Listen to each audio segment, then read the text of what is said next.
يلا شباب، في فيديو النهارده هنشرح باكج اوليفر كان. هشرح لك لاعب عشان تقدر تختار الاختيار الصحيح، وكمان انصحك بافضل لاعب، وكمان اوريك بعض التطورات لافضل لعيبه موجوده في الباك. فيلا بينا ندخل على الفيديو. يلا بينا يا شباب. في الاول انا عامل لك الفيديو ده مخصوص عشان اقيم لك الباك كله لاعب، وخد بالك ان انت هتطلع من الفيديو ده مستفاد حاجات كتير، عشان انا هقيمهم لك بطريقه تانية هتخليك تختار الاختيار الامثل. ويلا بينا نتكلم على كل لاعب موجود في الباك. معانا دلوقتي 7 لعيبه وهنتكلم عن كل لاعب، بس في الاول كده تعالوا نحذف لاعبين مش هنتكلم عنهم. لو انت بقى ناوي تجيبهم فدي بتاعتك انت، لو طلعوا لك يعني استنى على التطويره بتاعتهم فاكلمك عنهم. طبعا اللاعبين دول هنحذفهم، فانا بنصحك ان انت ما تجيبش اي حد منهم. وتعالوا نتكلم على اول لاعب وهو نجم الباك اوليفر كان. طبعا انا بدات باوليفر كان عشان هو نجم الباك، وكمان عشان ناس كتير ممكن تروح له وتغلط غلطه كبيره. وتعالى اكلمك عن اوليفر كان. بصوا، بالنسبه لاوليفر كان فهو حارس مرمى بطاقات مش الواو قوي، يعني مش احسن حاجه، مش طاقات زي مثلا فاندر سار. انا عارف انه مش هيكون زي كده عشان ده طبعا هيكون مجانا، ولكن خساره ان انت تصرف كارت في حارس مرمى. احنا جالنا اكتر من حارس مرمى موجود معانا جالنا بشكل مجاني. برضو المهاره اللي موجوده معاه يعني مش المهاره اللي هتظبط لك اي حاجه او هتحس بتاثيرها. فانت اركن اوليفر كان دلوقتي، وهقول لك امتى تجيبه. بص، انت تجيبه في حاله لو انت فتحت بيه ال 21 فتحه وجالك اللعيبه اللي انت عاوزها. يعني ممكن في ناس محظوظه كتير ممكن يجيلها اكتر من لاعب من ال 21 فتحه،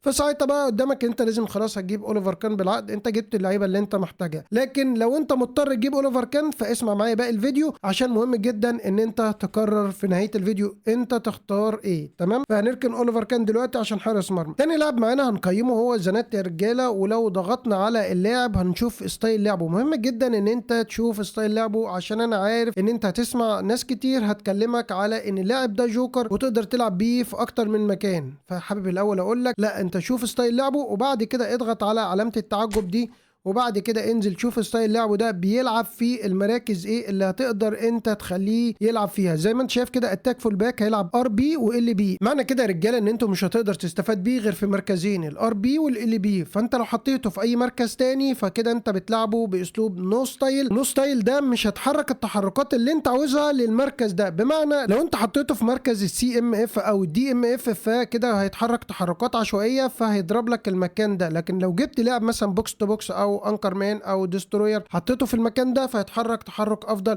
يعني هيعمل مان تو مان مثلا لو انت حاطه دفاع، او هيتحرك تحركات ينطلق معاك في الهجوم لو انت حاطه سي ام اف. هيتحرك التحركات اللي انت عاوزها. فكده اول نصيحه، لو انت هتجيبه عشان تحطه في مركز غير مركزه فبلاش، احسن انت مش هتستفاد بيه. تمام؟ لكن لو تحطه في اي حته في الاجنحه وعاوز تدافع بيه عشان طاقاته الدفاعيه عاليه، فانت اول حاجه تعملها لازم تديله تعليمات فرديه انه يدافع. ليه؟ عشان هو اتاك فول باك. لكن لو انت عاوزه يهاجم ويدافع فسيبه براحته، عشان هو كده كده هيهاجم وكده كده يرجع يدافع بسرعته ومهاراته الدفاعيه. انا قلت لك دلوقتي مميزاته وقلت لك دلوقتي عيوبه، والافضل ان انت ما تجيبوش دلوقتي عشان احنا معانا لعيبه كتير استلمناها في المركزين دول، زي يعني مثلا كوستا كورتا يا جدع. تمام؟ اما بالنسبه للاعب الثالث معانا فهو البرت فرير. طبعا بالنسبه للاعب ده فهو مميز جدا بستايل ديستروير. هو بيلعب هنا في مركز السي بي مش الار بي، ركز، هو مفتوح له الاثنين، ولكن هنا ستايل لعبه فمنزله يلعب ايه. انزل كده معايا نشوف الدستروير ده بيلعب ايه. ركز معايا في الحته دي عشان مهمه جدا. اسلوب الدستروير بيلعب في الثلاث مراكز سي ام اف دي ام اف سي بي. فاذا كده انا لو هجيب البرت فهلعب بيه في المركز ده او المركز ده او السي ام اف، فهو مش مفتوح له السي ام اف، فانت تقدر تلعب بيه في مركزي. لو انت جبته العب بيه يا دي ام اف يا سنتر باك. اوعى تلعبه ال بي عشان مش هيديلك برضو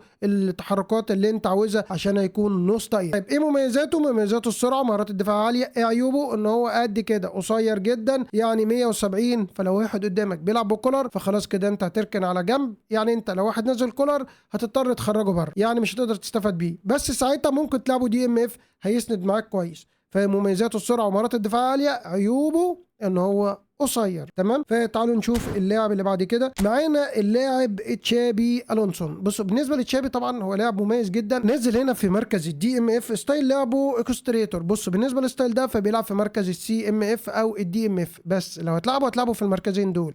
انا شايف النسخه دي نسخه اسطوريه، بس عيبه حاجه واحده ان هو ملهوش مهاره سبيشال، مش متضاف له مهاره سبيشال، اي مهاره من مهارات الباص مثلا او الزحلقه، اي حاجه يعني كانت تضاف له. فورتريس حتى مش متضاف له اي مهاره، فده العيب الوحيد. لكن بقى بالنسبه لي طاقته الدفاعيه عاليه، السرعه بتاعته معقوله، التمرير عالي جدا، فهو لاعب مميز جدا. لو انت عندك عجز في مركز الدي ام اف انا بقول لك بقوه ده تجيبه، ده هيكون اسطوره في خط النص. يبقى اول واحد برشحه لك هيكون تشابي هيكون قوي جدا يا رجاله. هنيجي بقى للاعب الاخير معانا انزاجي. انزاجي انا خليته اخر واحد عشان ده حته تانية. انزاجي يا جماعه، وركز معايا بقى في انزاجي واوليفر كان. بصوا كده الخلفيه بتاعتهم دول نازلين نسخه 26. بص دي الخلفيات، دي خلفيه كام؟ دي ودي ودي ودي، دي خلفيات 24. اما بالنسبه للاثنين دولت فهم خلفيه 26، يعني اللاعبين دول جداد اما اللعيبه كلها قديمه. فتعالوا نتكلم على اللاعب الجديد انزاجي. هو مش مع حد، فاللي يقول لك كويس او وحش هو مش مع حد، انا هكلمك بناء على الطاقات وعلى انزاجي بشكل عام. بص انزاجي جول بوشر فدي حاجه كويسه. انزاجي الطول بتاعه 181 فده برضو حاجه كويسه. عمره 26 برضو دي حاجه كويسه جدا. تمام، وقلنا جول بوشر ده تمام. هنا بقى ايه الطاقات بتاعته؟ الوعي الهجومي عالي، الفينش بتاعه عالي، والسرعه والتسارع والتسديده. فانزاجي مهاجم كويس جدا جدا جدا. اللي انت محتاج تضيفه له اللي هو السوبر صب، عشان هو دايما يعني معتاد ان هو نازل بمهارته السوبر صب، بتنزله الشوط الثاني بيفرق زي مايكل اوين بينزل الشوط الثاني بمهارته السوبر صب.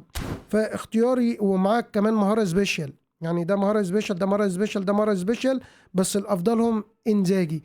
انزاجي مهاجم هيكون من طراز رفيع. انزاجي يعني هيكون قريب جدا لباتيستوتا.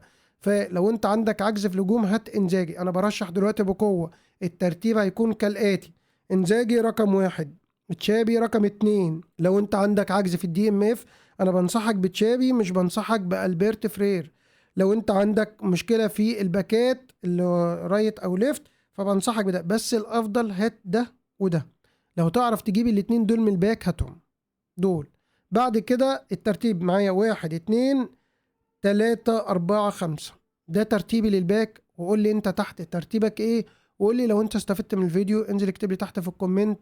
وبكده نكون وصلنا نهاية الحلقة. يا رب تكون الحلقة عجبتكم. اشوفكم في حلقة جديدة. الى اللقاء في حلقات قادمة.